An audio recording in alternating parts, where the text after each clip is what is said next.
Sa umagang iyon, mabigat ang hangin sa talisay. Hindi pa man mataas ang sikat ng araw, ngunit ang init nito ay tumatagos na sa bala.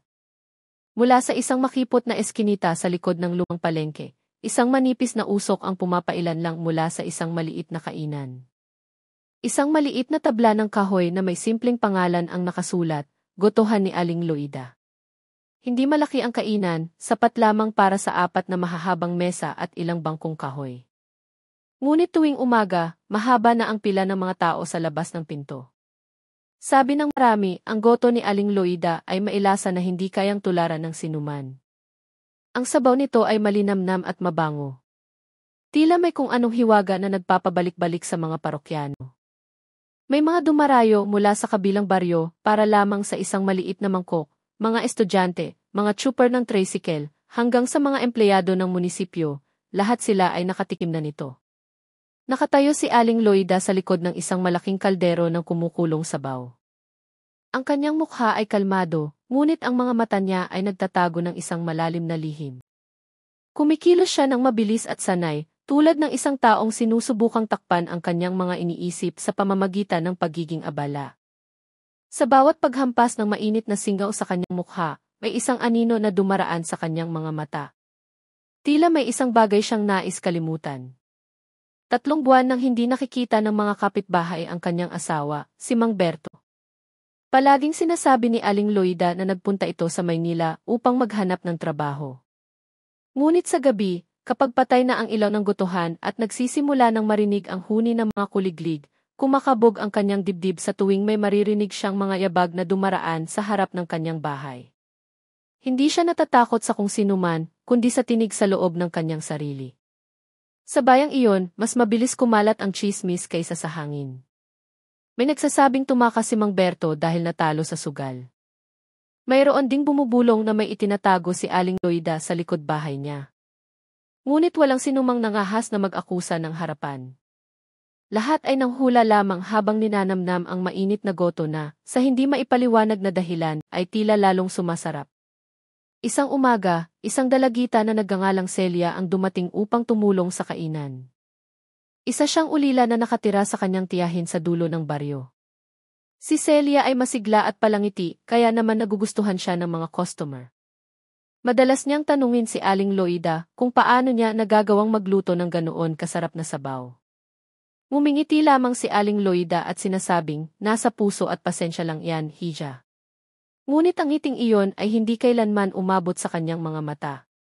Tuwing sasapit ang gabi, mag-isang umuupo si Aling Loida sa kusina.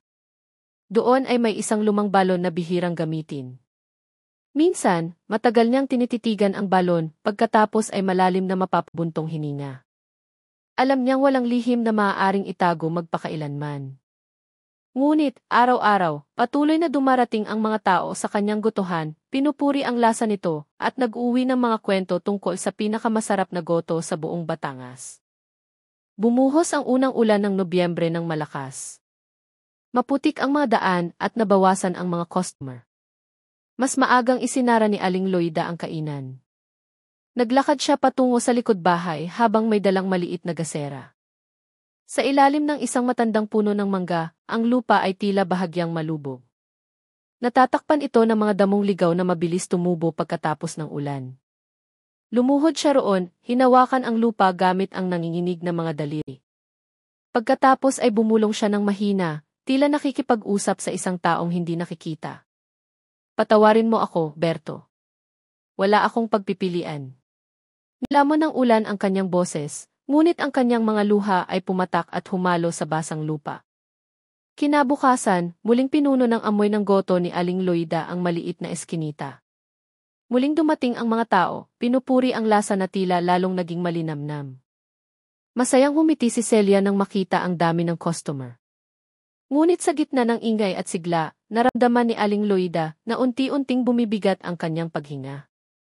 Napagtanto niya, habang dumarami ang pumupuri sa kanyang goto, lalong lumalaki ang takot na umuusbong sa kanyang puso. Nang gabing iyon, umihip ang hangin mula sa direksyon ng mga bukirin, nagdadala ng kakaibang amoy ng basang lupa. Nagising si Aling Loida mula sa kanyang pagkakatulog, narinig ang isang mahinang tunog mula sa labas ng kusina. Sinindihan niya ang gasera ngunit walang nakita. Tanging ang tunog lamang ng mga patak ng tubig mula sa alulod at ang mga basang dahon na gumagalaw. Matagal siyang nakatayo sa harap ng bintana, nakatitig sa kadiliman, pagkatapos ay isinara ang kortina gamit ang nanginginig na kamay. Sa Talisay, madalas sabihin ng mga tao, walang lihim na hindi nabubunyag ng ulan, at ang ulan ay laging dumarating sa panahong hindi inaasahan. Hindi pa tumitila ang ulan mula pa kaninang umaga. Madilim ang langit ng Talisay. Ang mga ulap ay mababang nakabitin na tila may itinatagong bigat. Bukas pa rin ang gotohan ni Loida.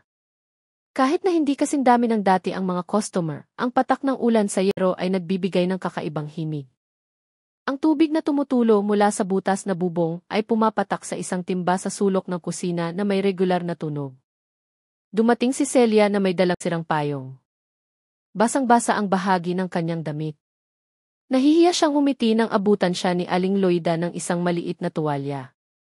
Tumango lamang ng marahan ang matanda. Ang kanyang mga mata ay nakatingin sa labas ng bintana, tila may hinihintay na hindi na darating.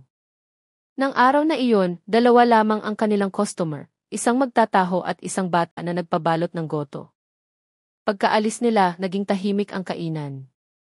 Ang singaw mula sa malaking kaldero ay sumasayaw sa hangin at ang matapang na amoy ng sabaw ng goto ay pumuno sa buong silid. Binasag ni Celia ang katahimikan sa isang mahinang tinig. Aling Loida, sabi niya, narinig ko po sa mga tsismosa sa palengke.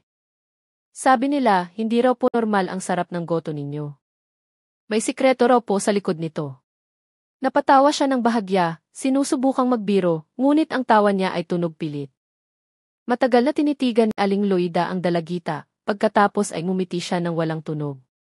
Lahat ng tao ay laging gustong malaman ang mga lihim na hindi dapat nila malaman, mahina niyang sabi. Pagkatapos ay nagdagdag siya ng kahoy sa kalan at lumaki ang apoy. Yumuko si Celia, naramdaman ang biglang paglamig ng paligid. Nang hapong iyon, malakas ang ihip ng hangin. Nanginginig ang mga dahon ng mangga sa likod bahay. Nagpaalam si Celia na uwi na.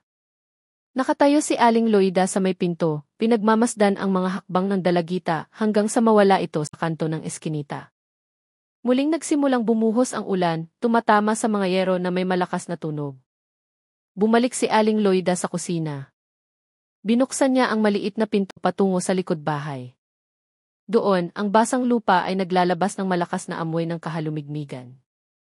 Pinagmasdan niya ang maliit na lubog sa ilalim ng puno ng mangga, ang lugar na matagal na niyang iniiwasan. Sa ilalim ng madilim na liwanag, ang damo na tumatakip dito ay tila dahan-dahang gumagalaw dahil sa ihip ng hangin. Nang gabing iyon, kakaiba ang tunog mula sa direksyon ng balon na tila may nahulog sa tubig. Lumapit si Aling Loida, ngunit napigilan ang kanyang mga hakbang. Alam niyang mas mabuti nang hindi suriin ang ilang mga bagay. Pinatay niya ang ilaw, pumasok sa kanyang silid, at isinara ng mahigpit ang pinto. Sa labas, lalong lumakas ang ulan. Nagsimulang mag-ipon ang tubig sa bakuran, dahan-dahang dumadaloy patungo sa puno ng mangga. Ilang araw ang lumipas, naging maaliwalas ang langit. Muling naging abala ang gotohan ni Aling Loida. Ang mga tao ay nagtatawanan habang humihigop ng mainit na goto. Si Celia ay abala sa paglilingkod sa mga customer na may masayang mukha. Tila mas kalmado na si Aling Loida, na parang humupa na ang bagyo sa kanyang puso. Ngunit, ang katahimikang iyon ay hindi nagtagal. Isang hapon, isang matandang lalaki ang dumating sa kainan. Umupo siya sa isang silya malapit sa bintana at umorder ng isang mangkok ng goto. Matatalim ang kanyang mga mata. Ang kanyang tingin ay tila kinikilala ang bawat sulok ng silid. Matapos lunukin ang unang subo, tinitigan niya si Aling Loida at mahinang sinabi, ang lasang ito ay nagpapaalala sa akin sa isang tao. Natigilan si Aling Loida. Sinubukan niyang umiti, ngunit nanginginig ang kanyang kamay habang nagsasalin ang tubig sa baso. Umiti ng bahagya ang matanda, pagkatapos ay dahan-dahang tumayo at nag-iwan ng pera sa mesa. Bago siya umalis, mahina siyang nagsalita, sana iwala kang itinatago sa Panginoon. Ang mga salitang iyon ay umikot sa isip ni Aling Loida buong gabi. Hindi niya kilala ang lalaking iyon, ngunit ang boses nito ay pamilyar. Nang isara niya ang pinto ng gutuhan, narinig niya ang tahol ng aso sa malayo. Muling bumalik ang kanyang kaba. Nang gabing iyon, hindi siya makatulog. Pumasok ang hangin sa siwang ng bintana, dala ang amoy ng basang lupa. Sa kadiliman, naramdaman niyang tila may isang taong nakatayo sa labas ng kanyang silid, sumisilip mula sa siwang ng kurtina. Dahan-dahan siyang bumangon, binuksan ang kurtina. Ngunit ang nakita niya ay isang bakanting bakuran na tinatanglawan ng maputlang liwanag ng buwan. Matagal niyang tinitigan ang direksyon ng puno ng mangga, pagkatapos ay isinara muli ang kurtina. Ngunit bago siya umalis sa bintana, muling umihip ang hangin at may narinig siyang mahinang tunog mula sa labas. Ang tunog ay parang isang mahinang bulong, halos hindi marinig. "Loida, akala mo ba umalis na ako?" Nanigas siya. Ang gasera sa mesa ay bahagyang nanginig. Ang liwanag nito ay sumayaw sa dingding. Sa kanyang isip, sinabi niya, "Siguro'y anino lang iyon, tunog lang ng hangin na nanlilin lang sa pandinig." Ngunit sa hindi maipaliwanag na dahilan, basa ang kanyang mga mata. Kinabukasan, natagpuan ni Celia si Aling Loida na nakaupo sa kusina na may maputlang mukha. Sinabi lamang nito na kulang siya sa tulog. Ngunit nang maglakad ang dalagita patungo sa likod bahay upang itapon ang pinagbanlawan, huminto siya sandali sa ilalim ng puno ng mangga. Ang lupa na dati patag ay tila bahagyang nahukay.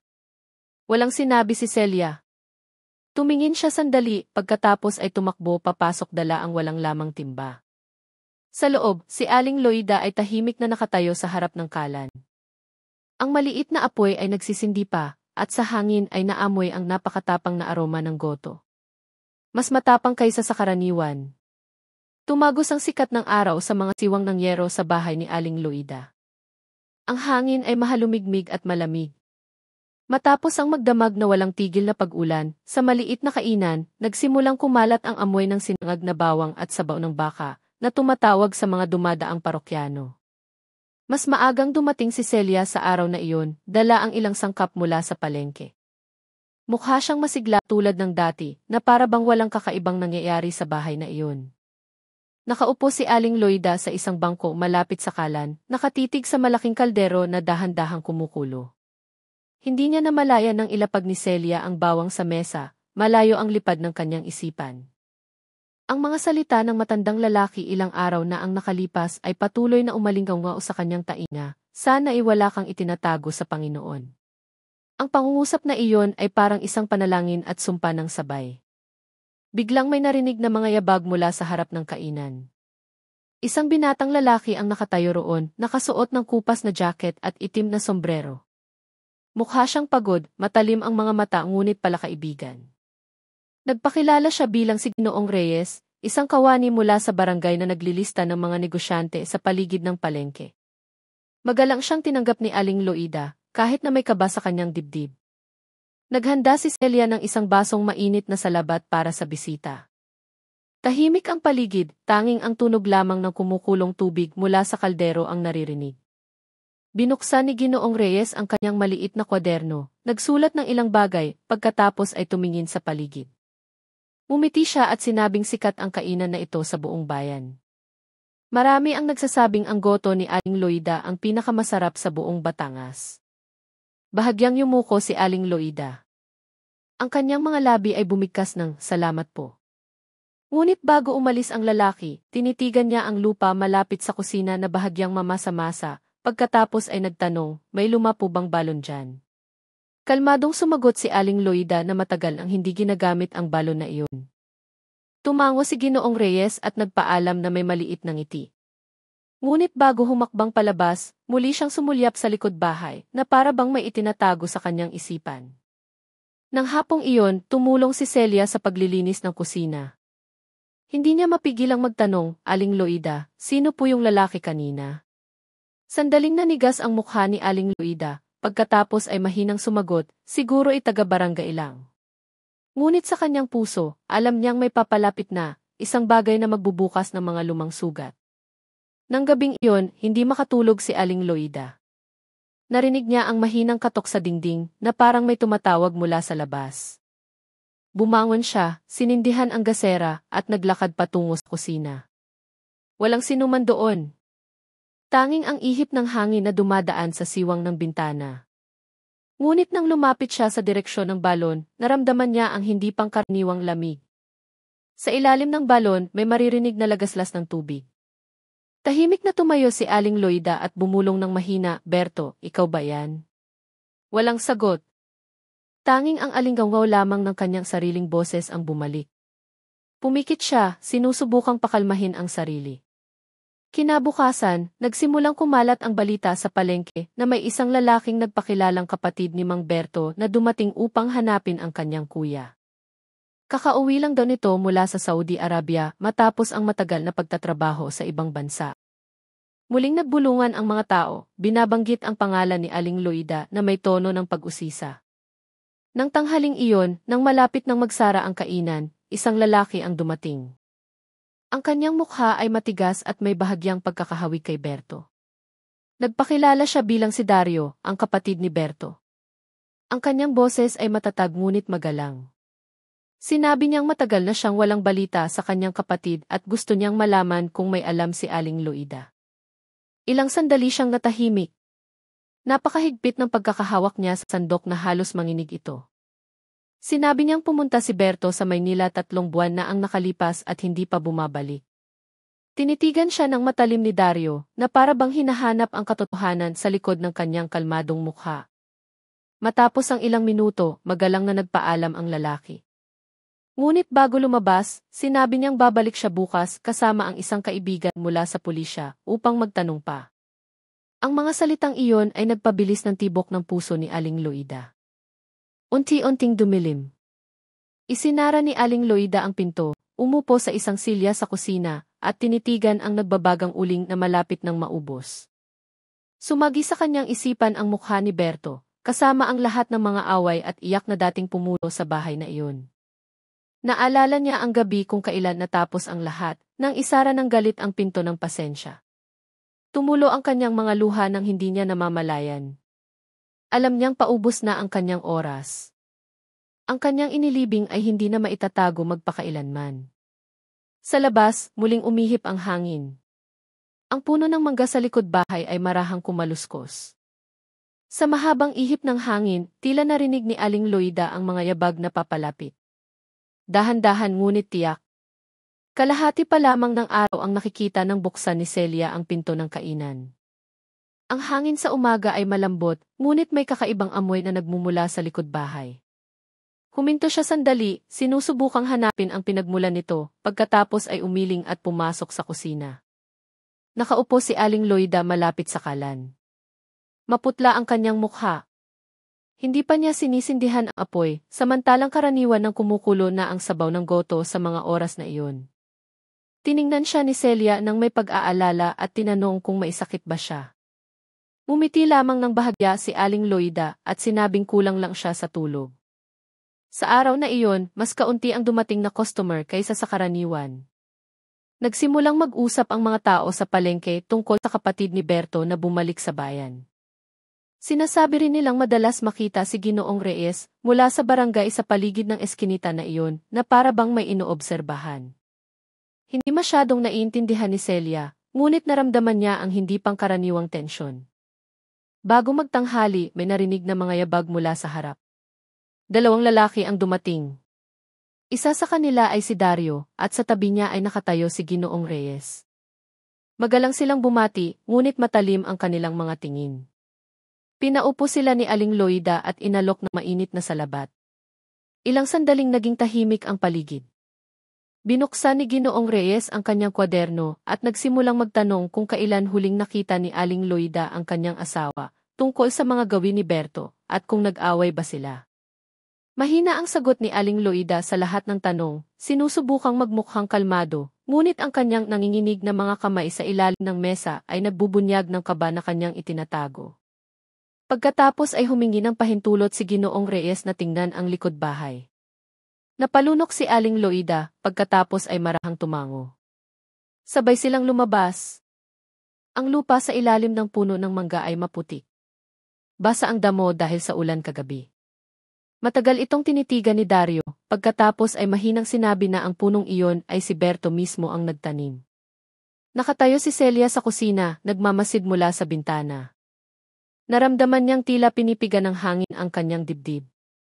Nang lumuhod si Ginoong Reyes upang suriin ang lupa, tila may narinig si Celia.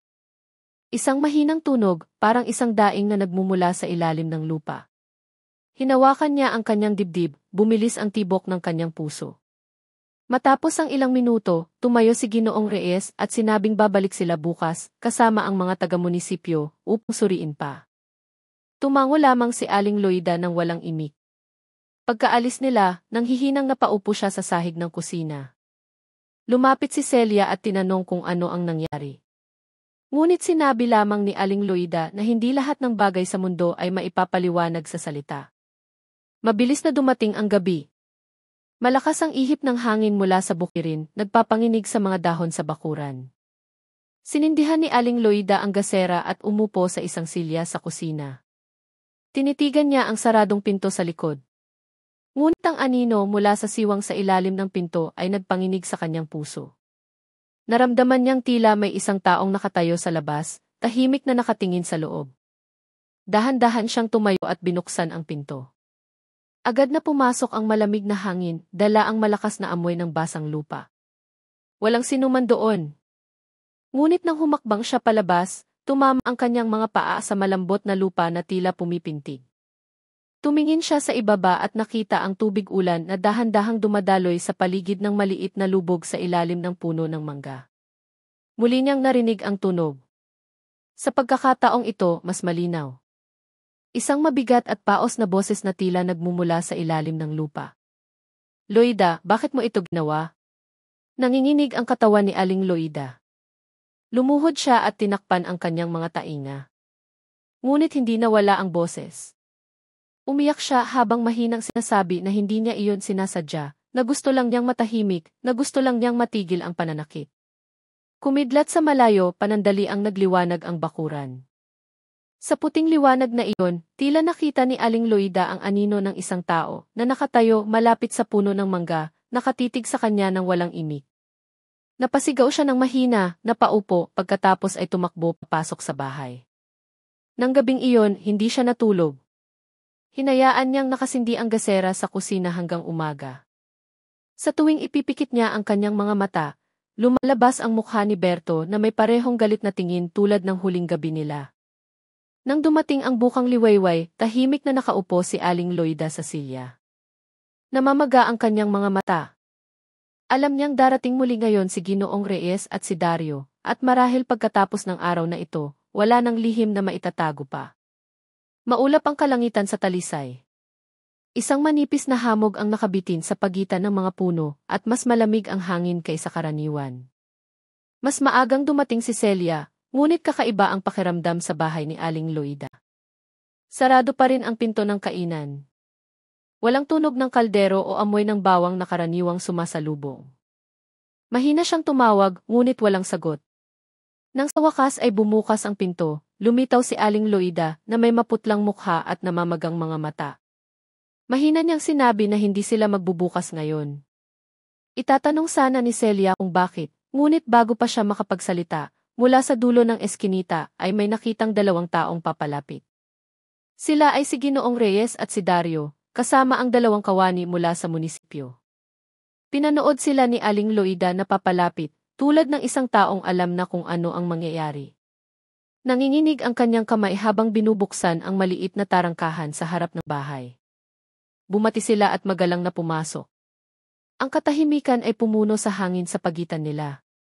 Ipinaliwanag ni Ginoong Reyes na kailangan nilang suriin ang lupa sa likod bahay dahil may ulat mula sa mga residente tungkol sa isang masamang amoy na lumalabas tuwing umuulan. Matagal siyang tinitigan ni Aling Loida, pagkatapos ay tumango ng walang imik. Dahan-dahan ang lahat. Ang dalawang kawani ay nagdala ng mga pala at naglakad patungo sa matandang puno ng mangga sa likod ng bahay. Nakatayo si Celia sa kusina, nakatingin mula sa bintana na may hindi regular na paghinga. Nang tumama ang unang pala sa lupa, ang tunog ng bakal ay narinig na matalim at malamig. Dahan-dahang inangat ang basang lupa. Tahimik. Walang tunog maliban sa hangin at sa mabilis na tibok ng puso. Matapos ang ilang paghukay, huminto ang isa sa mga kawani. Tinitigan niya ang isang bagay sa loob ng butas, pagkatapos ay lumuhod. Tinakpan ni Celia ang kanyang bibig gamit ang kamay, habang si Aling Loida ay yumuko at pumikit. Mula sa ilalim ng lupa, nakita ang isang piraso ng tela. Kulay abo na babalutan ng putik. Dahan-dahang nilinis ito ng kawani. Habang lumalalim ang kanilang paghukay, lalong tumitindi ang kakaibang amoy na kumakalat sa hangin. Tumingin si Dario na may tensyon sa mukha, habang si Ginoong Reyes ay malalim na bumuntong hininga at tiningnan si Aling Loida. Alam niyo po ba kung ano ito? Mahina niyang tanong.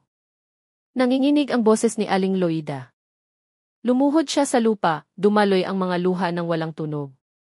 Matagal niyang tinitigan ang butas, pagkatapos ay nagsalita sa nanginginig na boses na hindi niya kailanman sinadya na umabot sa ganito.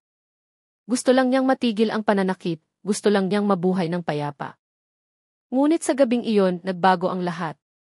Tumakbo si Celia palapit at niyakap siya, umiiyak. Tahimik ang lahat, tanging ang tunog lamang ng hangin na dumadaan sa mga dahon ng mangga. Nagbigay ng senya si Ginoong Reyes sa mga kawani na itigil muna ang paghukay hanggang sa dumating ang mga pulis. Pagsapit ng hapon, nagsimulang magdatingan ang mga residente. Mabilis na kumalat ang bulungan mula sa isang bibig patungo sa isa pa. Ang gotohan ni Aling Loida na dating sikat ay naging sentro na ngayon ng atensyon.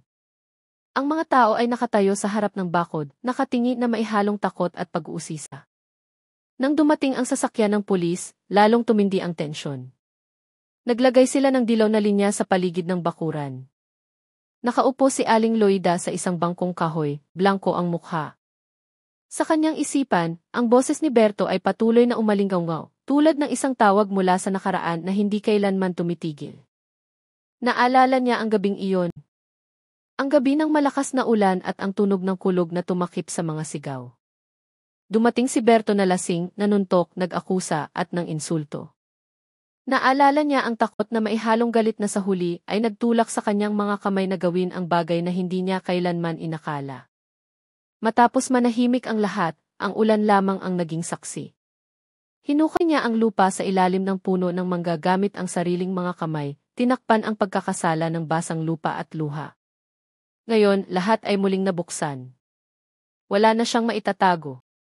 Dahan-dahang lumapit si Ginoong Reyes, tinitigan si Aling Loida na may tingin ng habag. Sinabi niyang anuman ang mangyari, kailangang lumabas ang katotohanan. Hindi kailanman natutulog ang Diyos, at bawat gawa ay mahahanap ang sariling landas. Tumingin si Aling Loida sa langit na nagsisimula ng dumilim. Sa kanyang katahimikan, may kakaibang pakiramdam ng ginhawa, na parang isang mabigat na pasanin ang dahan-dahang inaalis. Alam niyang magbabago ang lahat. Ngunit marahil ito ang paraan ng Diyos na sagutin ang kanyang mga tahimik na panalangin sa loob ng mahabang panahon. Muling bumuhos ang ulan ng gabing iyon. Ang mga patak nito ay marahang bumagsak sa bakuran, sa ibabaw ng lupang nabuksan na. Ang amoy ng goto mula sa kusina ay bahagya pa ring naamoy, humahalo sa amoy ng lupa at tubig ulan. Sa talisay, nagsimulang bumulong ang mga tao na walang amoy na mas malungkot kaysa sa bango na ipinanganak mula sa kasalanan. Walang tigil ang ulan ng gabing iyon. Kumidlat sa malayong silangan, nagpapaliwanag sa kulay abong kalangitan ng talisay. Sa likod bahay ni Aling Loida, ang linya ng pulisya ay nakalatag pa rin sa pagitan ng puno ng mangga at ng pader ng kusina. Dumaloy ang tubig ulan sa pagitan ng mga bunto ng lupang bagong hukay, dala ang putik at mga tuyong dahon. Nakaupo si Aling Loida sa sala, may manipis na kumot sa kanyang mga balikat. Sa labas, mahinang naririnig ang boses ng mga pulis at mga residente na nagkukumpulan pa. Nakaupo si Celia sa tabi niya, mahigpit na hawak ang kamay ng matanda. Namamaga ang kanyang mga mata, ngunit hindi siya nangahas na umiyak ng malakas. Mula pa kaninang hapon, kumalat na sa buong bayan ang balita tungkol sa pagkatuklas ng isang bangkay sa likod ng gotohan ni Aling Loida. May mga naaawa, may mga natatakot, at mayroon ding mga galit. Ang kainan na dating ipinagmamalaki ng bayan ay naging pinagmulan na ngayon ng pinakamadilim na kwentong narinig nila. Nakatayo si Ginoong Reyes sa harap ng bahay, nakikipag-usap sa ilang mga opisyal. Mukha siyang pagod, ngunit ang kanyang mga mata ay puno ng habag. Alam niyang hindi masamang tao si Aling Loida, isa lamang babaeng naligaw sa galit at pagdurusa. Ngunit kailangan pa ring umiral ang batas dahil hindi maaaring ipagpaliban ang hustisya. Habang lumalalim ang gabi, nagsimula nang umuwi ang ilan sa mga residente. Humina ang ulan, nag-iwan ng matapang na amoy ng basang lupa. Pumasok si Ginoong Reyes sa bahay, dala ang isang tasa ng mainit na salabat. Umupo siya sa silyang kaharap ni Aling Loida at mahinang sinabi na dadalhin siya sa istasyon bukas ng umaga upang magbigay ng pahayag. Tumango si Aling Loida nang walang imik. Hindi na siya tumutol. Sa kanyang puso, tapos na ang lahat. Alam niyang wala nang daan pabalik. Isang bagay lang ang gusto niya, na hindi madamay si Celia sa problemang ito. Tiningnan siya ni Celia, pagkatapos ay bumulong na sasamahan niya siya hanggang sa huli. Ang mga simpleng salitang iyon ay muling nagpatulo sa mga luha ni Aling Loida. Hinawakan niya ang kamay ng dalagita at sinabing magpapatuloy ang buhay, kahit nawasak ang puso. Lalong tumahimik ang gabi. Sa labas, ang mga natirang patak ng ulan ay isa-isang bumagsak mula sa mga dahon ng mangga. Sa liwanag ng gasera, ang anino ni Aling Loida ay mukhang matanda at marupok. Tumingin siya sa direksyon ng kusina, ang lugar na naging tahimik na saksi sa kanyang pakikibaka at kasalanan. Naalala niya noong una niyang binuksan ang kainan kasama si Berto. Ang panahon kung kailan sila ay nagmamahalan pa, nagtatrabaho ng husto, nagtutulungan at nagtatawanan sa tuwing pinupuri ng mga customer ang kanilang goto. Ngunit binago ng panahon ang lahat. Mahirap na ekonomiya, presyo ng buhay, at maliliit na galit na patuloy na hinayaang lumaki ay naging isang apoy na tumupok sa lahat. Nagsimulang maglasing si Berto, naging magaspang. Madalas siyang mang-insulto, minsan nanununtok. Sa tuwing nangyayari iyon, tahimik lamang si Aling Loida at nagdarasal. Hindi niya kailanman binalak na gumanti. Ngunit sa gabing iyon, nang itaas ni Berto ang kanyang kamay upang manuntok muli, may nabasag sa loob niya. Kinuha niya ang pinakamalapit na bagay at natapos ang lahat sa isang iglap. Mula noon, bawat araw ay parang paglalakad sa pagitan ng dalawang mundo, ang mundo ng abalang kainan sa umaga, at ang mundo ng tahimik na puno ng pagsisisi sa madilim na gabi. Matagal na tinitigan ni Ginoong Reyes ang babae. Alam niyang madalas mangyari ang ganitong kwento, ngunit hindi lahat ay nagtatapos ng ganito. Mahina siyang nagsalita na minsan, ang tao ay hindi tama o mali, kundi nakakulong lamang sa mga sitwasyong lampas sa hangganan ng pasensya. Hindi lubos na naiintindihan ni Celia, ngunit nakaramdam siya ng habag. Mas mahigpit niyang niyakap si Aling Loida. Umupo sila sa katahimikan, tanging ang tunog lamang ng mga patak ng tubig mula sa butas na bubong ang naririnig. Nang papalapit na ang bukang liwayway, dahan-dahang tumayo si Aling Loida. Naglakad siya patungo sa kusina, binuksan ang bintana, at nilanghap ang umagang hangin na mahalumigmig pa. Sa labas, dahan-dahang nagbago ang kulay ng langit, mula sa kulay abo patungo sa maputlang kahel. Ngumiti siya, isang ngiting puno ng pagod ngunit may kasamang pagtanggap. Alam niya ngayon ang simula ng katapusan, ngunit sa hindi maipaliwanag na dahilan, may kaunting kapayapaan na lumitaw sa kanyang puso. Marahil dahil sa wakas ay nabuksan na ang lihim. Wala nang pasanin na kailangang itago. Wala nang gabi na kailangang daanan ng may takot. Tumayo si Celia sa likod niya, marahang hinawakan ang balikat ni Aling Loida. Mahina niyang sinabi na magiging maayos ang lahat, dahil alam ng Diyos ang laman ng puso ng tao. Tumango si Aling Loida. Muling pumatak ang kanyang mga luha, ngunit sa pagkakataong ito, hindi gaanong mabigat. Sa labas, dahan-dahang sumikat ang araw, nagbibigay liwanag sa basang at tahimik na bakuran. Nagsimulang humuni ang mga ibon sa bubong ng kapitbahay. Nagpatuloy ang buhay, kahit na isang kaluluwa ang malapit nang umalis sa maliit na bayang iyon. Maliwanag ang langit sa talisay ng umagang iyon, ngunit mabigat ang hangin. Ang mga daan ng bayan na karaniwang abala ay tahimik ngayon sa harap ng gotohan ni Aling Loida. Ilang residente ang tahimik na nakatayo. Tinanggal na ang dilaw na linya ng pulisya, ngunit ang bakas nito ay nakikita pa rin sa basang lupa. Ang amoy ng kahalumigmigan ay humahalo sa natirang amoy ng sabaw na nakakapit pa rin sa hangin. Isang itim na sasakyan ang huminto sa harap ng bahay. Dalawang opisyal ang bumaba at marahang kumatok sa pinto. Handa na si Aling Loida mula pa madaling araw. Nakasuot siya ng isang simpleng bestidang kulay kayumanggi. Maayos na nakapusod ang kanyang buhok. Hawak niya ang isang maliit na bayong na naglalaman ng damit at isang rosaryo. Nakatayo si Celia sa tabi niya, pula ang mga mata dahil sa magdamag na pag-iyak. Marami siyang gustong sabihin ngunit hindi lumalabas ang kanyang boses. Nang tingnan siya ni Aling Loida, niyakap na lamang siya ng mahigpit ng dalagita, hindi kayang bumitaw.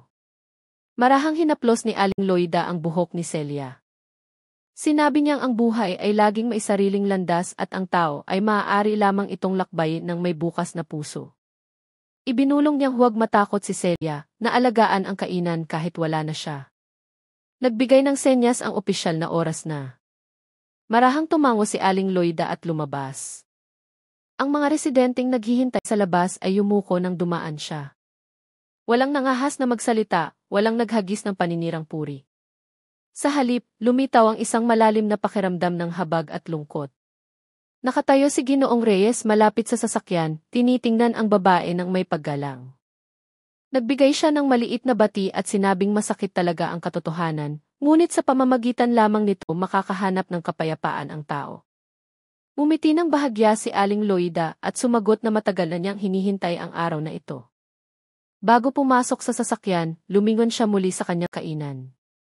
Sarado ang pinto ng kahoy, ngunit sa loob ay nandoon pa rin ang mga mesa, kaldero, at mga mangkok na maayos na nakasalansan. Doon umikot ang buong buhay niya, mula sa pag-ibig hanggang sa kasalanan. Matagal niya itong tinitigan, pagkatapos ay yumuko na parang nagpapaalam.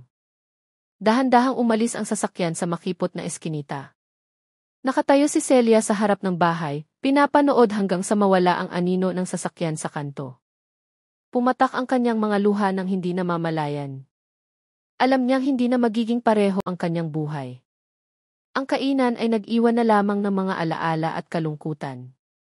Pagsapit ng tanghali, ilang residente ang dumating upang tumulong sa paglilinis ng kusina. Inalis nila ang mga sirang kasangkapan, hinugasan ang mga natirang mangkok at kaldero. Kahit na may takot, ginawa nila ito ng maingat, na para bang iginagalang ang lugar. Nakaupo si Celia sa isang silya malapit sa bintana, nakatingin sa likod bahay.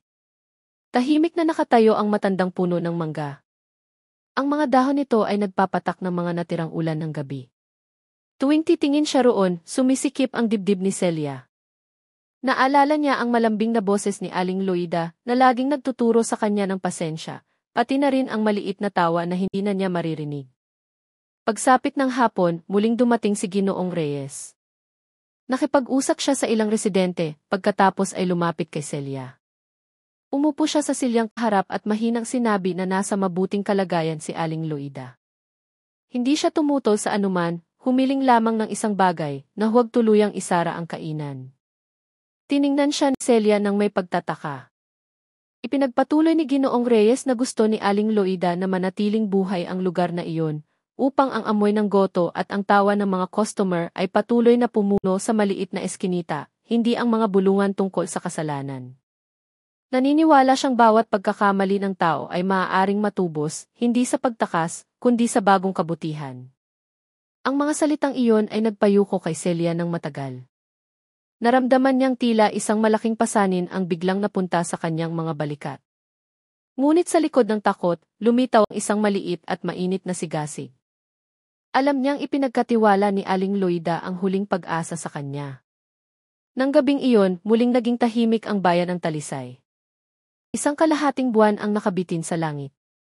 Ang liwanag nito ay marahang bumagsak sa likod bahay. Nakaupo si Celia sa harap ng kainan na ngayon ay tahimik. Sinindihan niya ang isang maliit na ilaw, pagkatapos ay binuksan ang lumang kaldero ni Aling Loida. Naglagay siya ng tubig, bawang at kaunting asin. Dahan-dahang umakyat ang mainit na singaw, dala ang amoy na dati niyang kilala. Sa tahimik na gabi, tumingin siya sa direksyon ng puno ng mangga at bumulong ng mahina. Tila nakikipag-usap sa isang taong malayo, sinabi niyang aalagaan niya ang kainan na ito, ang mga alaala, at ang pangalan ni Aling Loida sa mabuting paraan. Umihip ang hangin ng marahan, dala ang amoy ng goto hanggang sa dulo ng eskinita. Ilang mga taong dumaan ang huminto sandali, naamoy ito, pagkatapos ay ngumiti. Wala nang takot, tanging mga malambot na alaala. 2 linggo na ang lumipas mula nang dalhi ng mga opisyal si Aling Loida. Ang maliit na eskinita sa likod ng lumang palengke ay mas tahimik kaysa dati. Madalas pa ring dumaan ang mga tao, ngunit laging bumabagal ang kanilang mga hakbang kapag dumadaan sa gotohan ni Loida. May mga humihinto sandali, tinitingnan ang tabla ng pangalan na nagsisimula ng kumupas, pagkatapos ay nagpapatuloy sa paglalakbay na may mukhang puno ng alaala. Tuwing umaga, pumupunta si Celia sa kainan. Nililinis niya ang mga mesa, nagwawalis ng sahig, nagsisindi ng kalan. Kahit walang customer, ang tunog ng kutsara at kaldero ay naging tapat niyang kasama sa gitna ng katahimikan. Sa tuwing nagsisimulang umakyat ang singaw mula sa kaldero, matagal na itong tinititigan na para bang nakikipag-usap sa malayong si Aling Loida. Isang umaga, dumating si Ginoong Reyes. Nagdala siya ng ilang sangkap para sa goto at ngumiti ng bahagya. Nang makita niyang malinis na ang kainan, sinabi niyang kadarating lang niya mula sa istasyon ng pulis. Ayon sa balita, nasa mabuting kalagayan si Aling Loida. Kahit na madalas pa ring tahimik at nagdarasal, nagpadala rin siya ng mensahe na huwag daw tumigil sa pagluluto si Celia. Marahang tumango si Celia. Naramdaman niyang uminit ang kanyang puso sa narinig na balita. Pagkatapos, kasama si Ginoong Reyes, sinimulan niyang ihanda ang mga sangkap. Dahan-dahan silang kumilos, inaalala ang bawat hakbang na itinuro ni Aling Loida. Ang tunog ng kumukulong tubig, ang amoy ng bawang at paminta ay pumuno sa silid na nagbigay buhay muli sa lugar. Nang tanghaling iyon, 2 estudyante ang dumaan at naamoy ang goto. Huminto sila sa harap ng kainan, nagtinginan ng may pag-aalinlangan. Ngumiti si Celia at inanyayahan silang pumasok. Sa una, tumanggi sila, ngunit sa huli ay naupo ng maihiya. Nang unang ihain ang mangkok, maingat silang tumikim. Hindi pareho ang lasa tulad ng dati, ngunit mainit pa rin at malambot. Umiti ang mga bata at sinabing masarap ang goto. Yumuko si Celia, pinipigilan ang luha. Alam niyang ang lasa ay hindi lamang mula sa mga sangkap, kundi mula sa mga alaala at panalangin. Dahan-dahang kumalat ang balita tungkol sa muling pagbubukas ng kainan.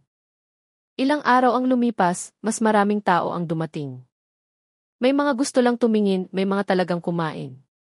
Walang nagsalita tungkol sa nakaraan.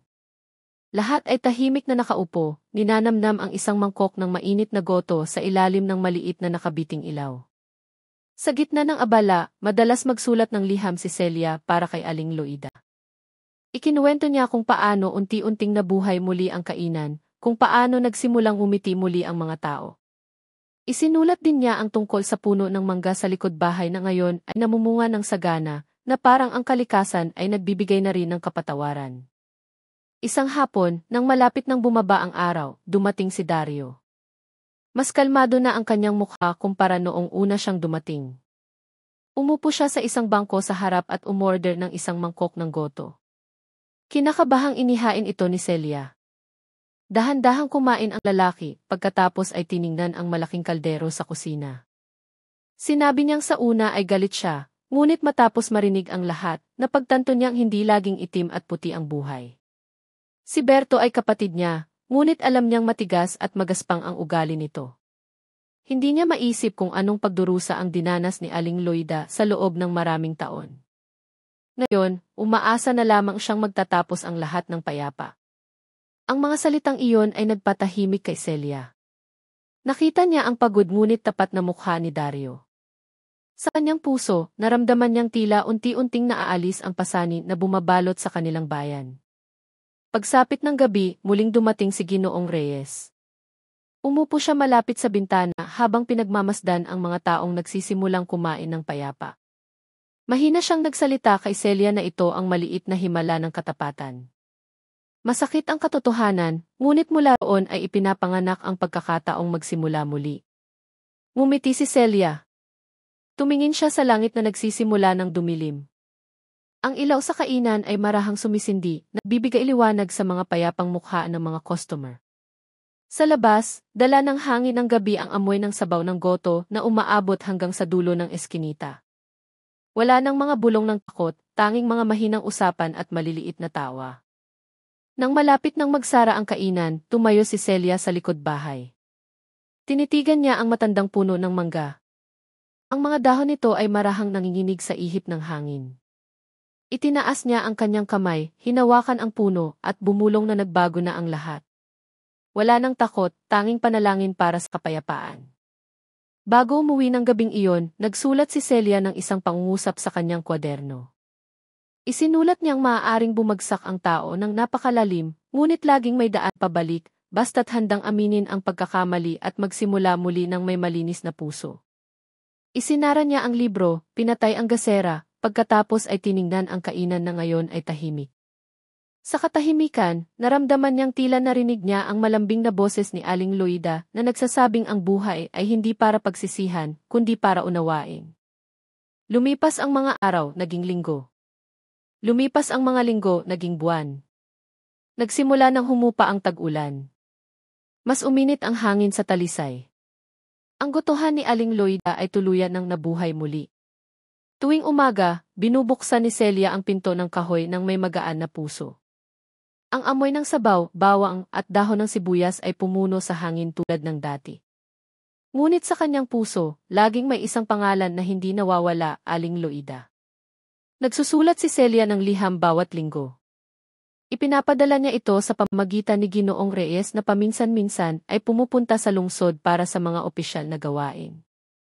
Sa mga liham, ikinukwento ni Celia ang tungkol sa kainan, sa mga customer na nagsisimulang bumalik, at sa mga batang eskwela na madalas nang dumaan bago umuwi. Sumusulat siya ng mga simpleng salita, ngunit puno ng pagmamahal at pangungulila. Isang hapon, nang malapit nang magsara ang kainan, dumating si Ginoong Reyes dala ang isang maliit na sobre. Sinabi niya, sulat ito mula kay Aling Loida. Tinanggap ito ni Celia na may nanginginig na mga kamay. Umupo siya sa isang silya, dahan-dahang binuksan ang sobre, at nagsimulang magbasa. Maayos ang sulat ni Aling Loida, bagaman medyo nanginginig. Isinulat niyang sa lugar kung nasaan siya ngayon, mabagal ang takbo ng araw, ngunit marami siyang natutunan tungkol sa katahimikan at pagpapatawad. Hindi na siya umiiyak tuwing gabi, dahil naniniwala siyang binibigyan ng Diyos ng panahon hindi para magsisi, kundi para umunawa. Nagpasalamat siya kay Celia sa pag-aalaga sa kainan at sa mga alaala ng buong puso. Pumatak ang luha ni Celia habang binabasa ang liham.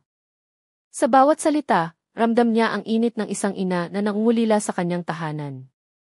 Tumingin siya sa malaking kaldero sa kusina, na parang doon ay may anino ni Aling Loida na naghahalo ng sabaw tulad ng dati. Ilang araw ang lumipas, nagsulat si Celia ng sagot. Ikinuwento niyang abala na muli ang kainan, na maraming dating customer ang dumating na may dalang bulaklak para ilagay sa mesa ni Aling Loida. Isinulat din niya ang tungkol kay Dario na madalas nang tumulong sa pagkukumpuni ng mga kasangkapan. Bihira itong magsalita, ngunit sa tuwing matatapos magtrabaho, matagal niyang tinititigan ang puno ng mangga, na parang nakikipag-usap sa kanyang yumaong kapatid. Patuloy na lumipas ang panahon. Nasanay na si Celia sa kanyang bagong ritmo. Nagluluto siya, naglilingkod sa mga customer, at nagsusulat ng liham sa gabi. Kahit mag-isa, hindi niya naramdaman ang kalungkutan. Naramdaman niyang tila bawat singaw ng sabaw na lumalabas sa kaldero ay nagdadala ng panalangin para kay Aling Loida, saan man ito dalhin ng hangin. Isang umaga, isang opisyal ang dumating na may dalang balita. Sinabi niyang nakakuha si Aling Loida ng pagbawas sa kanyang sentensya, dahil sa kanyang mabuting pag-ugali at dahil itinuring ang kanyang kaso bilang pagtatanggol sa sarili. Kung walang hadlang, sa loob ng ilang buwan ay makakalaya na siya. Halos hindi makapaniwala si Celia. Tiningnan niya ang opisyal na may nagniningning na mga mata. Pagkatapos ay agad siyang tumakbo sa kusina. Sinindihan niya ang kalan, naghanda ng goto, at nagluto ng may sigasig na hindi pa niya naramdaman mula noon. Sa araw na iyon, bawat customer na dumating ay nakaramdam ng kakaiba sa isang mangkok ng goto. Ang lasa ay mas malambot, mas mainit, na parang may pag-asa na kasamang kumukulo sa sabaw.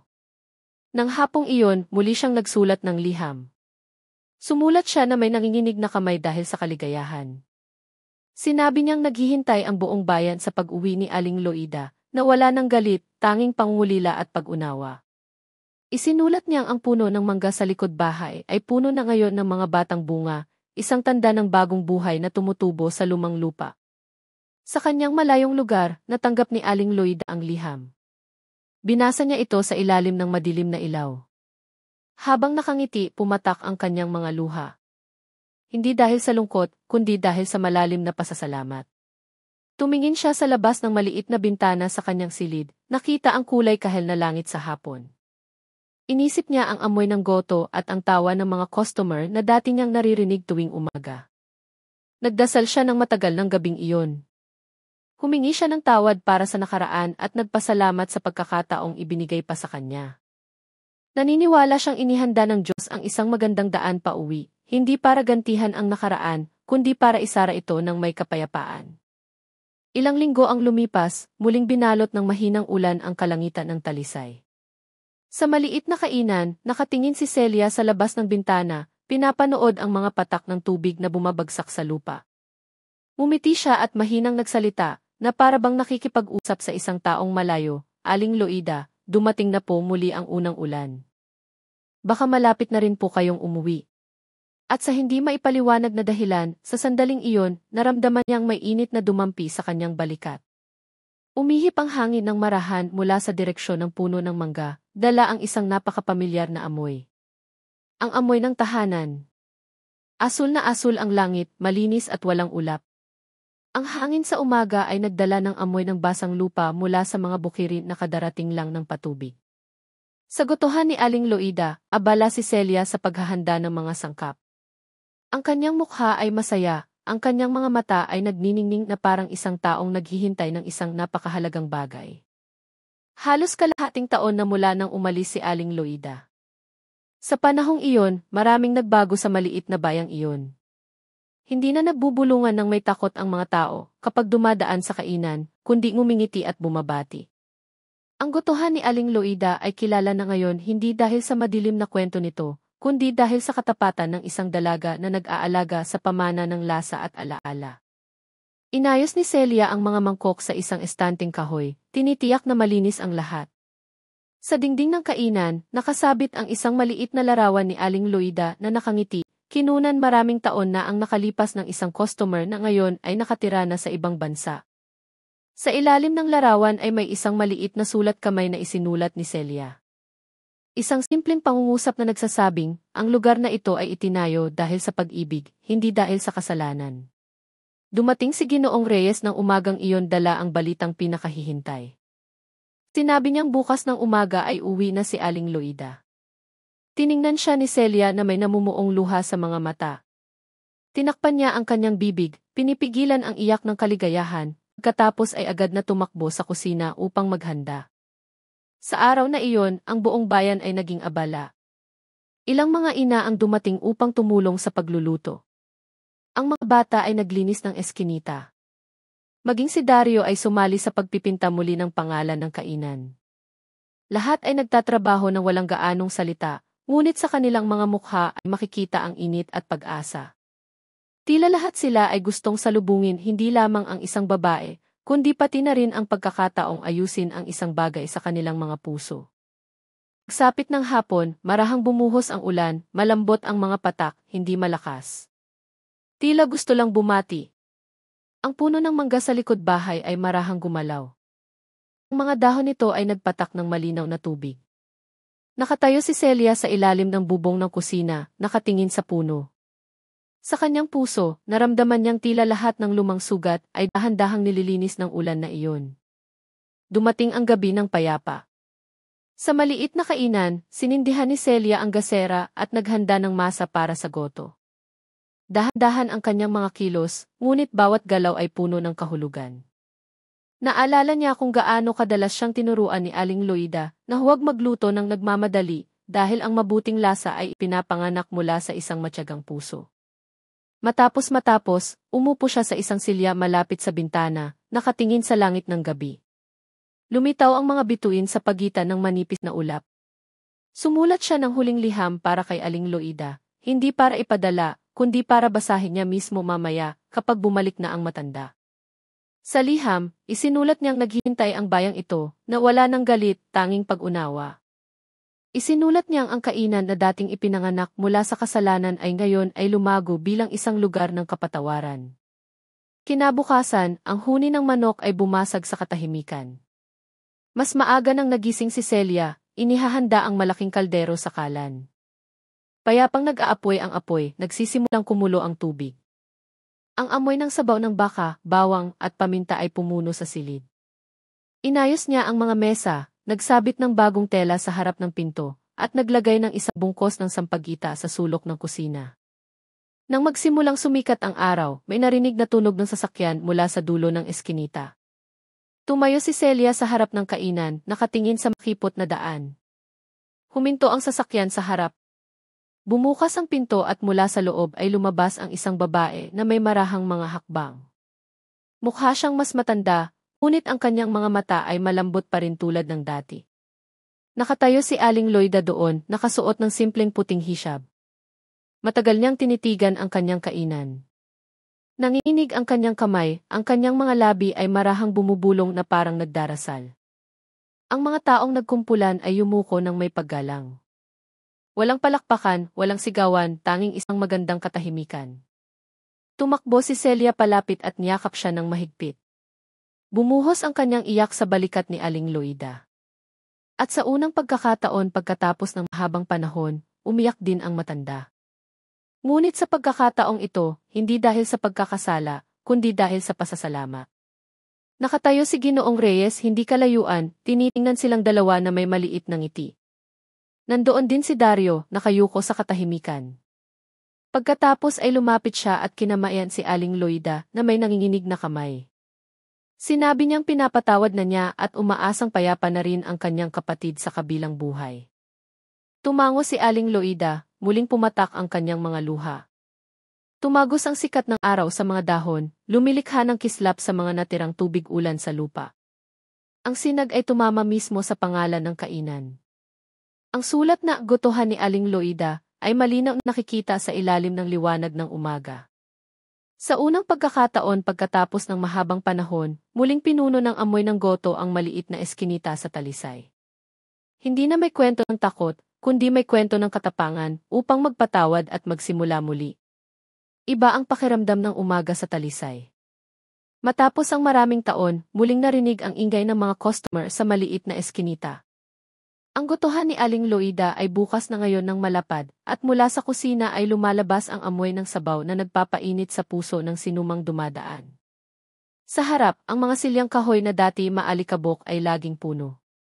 Mga bata, mga tindero, at mga empleyado ay dumarating, nagtatawanan habang humihigop ng mainit na goto.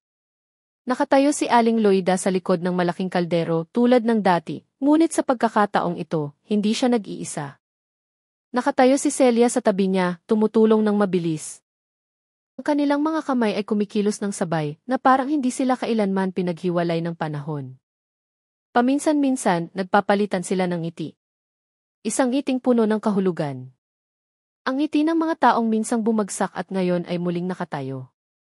Ang mga taong dumarating ay hindi na nagsasalita tungkol sa nakaraan. Dumarating sila dahil sa lasa, dahil sa katapatan na ngayon ay ramdam sa bawat mangkok ng goto.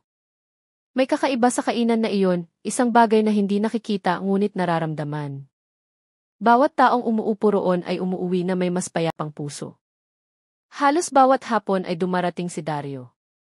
Tumutulong siya sa pagkukumpuni ng bakod o sa pagsisindi ng ilaw kapag dumidilim na. Hindi siya gaanong nagsasalita, ngunit sa tuwing titingnan niya si Aling Loida, may tapat na paggalang sa kanyang mga mata. Alam niyang hindi mawawala ang mga sugat ng nakaraan, ngunit hindi na rin kailangang patuloy na pagsisihan. Isang tanghali, nang magsimula ng humupa ang mga customer, dumating si Ginoong Reyes tulad ng dati. Umupo siya sa silyang malapit sa bintana, ang lugar na madalas niyang piliin noon. Ngumiti siya nang makita ang mainit at buhay na kapaligiran ng kainan. Lumapit si Aling Loida, dala ang isang mangkok ng goto at isang tasa ng mainit na salabat.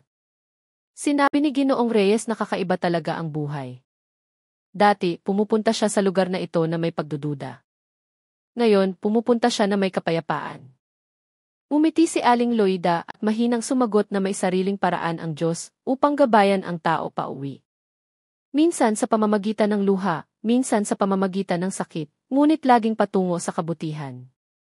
Nakinig si Celia sa usapan habang nagliligpit ng mesa. Sa kanyang mukha ay nababakas ang isang malambot na kaligayahan. Ipinagmamalaki niya, hindi dahil sa dami ng customer, kundi dahil sa muling pagngiti ni Aling Loida. Alam niyang ang ngiting iyon ay ipinanganak mula sa isang pusong nakipagkasundo na sa nakaraan. Lumipas ang mga araw, namunga ng marami ang puno ng mangga sa likod bahay. Tuwing umaga, mga bata ang kumukuha ng mga nahulog na bunga at masayang nagtatawanan.